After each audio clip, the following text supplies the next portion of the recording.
እስኪ እኔ ብቻ አይደለሁም መቼም ዩኒቨርሲቲ እያለ ቁርሳችንን ካልተገኘም በባዶ ከተገኘም ዳቦ በማር ነገር ወይም በሱ ነገር ቀምሰን ወደ ክላሳችን፣ ከዛ በኋላ ምሳችንን ሽሮና አትክልት ነገር ወይ ሽሮና ፍርፍር ነገር፣ እራታችንን ፓስታና ፍርፍር ነገር በልተን የኖር ነው።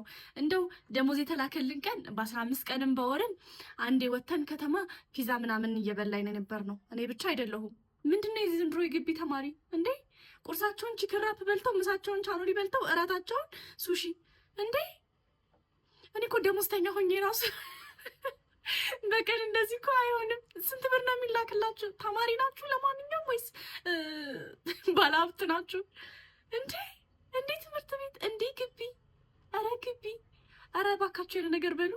ወይኔ አሁን እኛም ተማር እንላለን ጾማችንን እዚህ እንትን እያልን። ወይኔ የግቢ ችግር። እኛ መቀሌ እያለን አንድ ነገር ማስታውሰው ቀናችን የሚጀምረው ውሃ ከመቅዳት ነው። ወንዶች ዶርም ድረስ ሄደን 10 ሊትር 15 ሊትር ውሃ ተሸክመን እንመጣለን። ከዛ ነው ቀናችን የሚጀምረው። የዘንድሮ ተማሪ ቻኖሪ ነው ምሳውን የሚበላው።